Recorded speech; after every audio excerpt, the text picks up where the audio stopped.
Laris Chica, kilalang aktres, gusto ng hiwalayan ng BF na aktor. Anong problema? Naawa kami sa kilalang aktres na gusto ng hiwalayan ng kanyang boyfriend na aktor dahil sa sobrang clingy daw nito.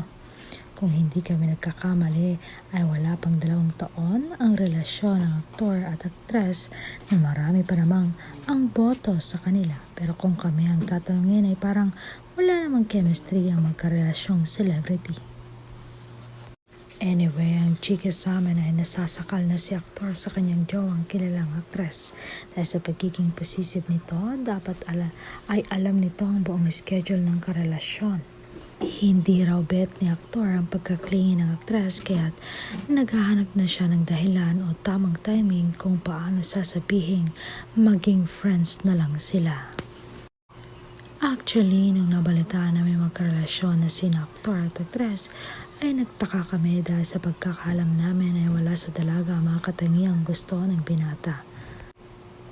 Base ito sa panayam sa kanya years ago kung saan natanong siya kung anong tipo niyang maging girlfriend.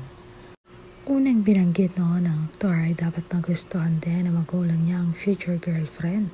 Magaling naman ang netizen na mag-research kaya halukayan na lang nila kung sino ang bida sa blind item na ito.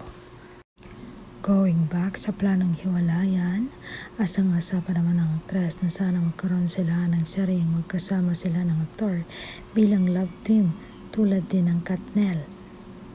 Sa kasalukuyan ay nakikita pa naming sweet-sweetan sila sa mga post nila at ang chika sa amin ng aming source, sobrang in love talaga ni girl as in.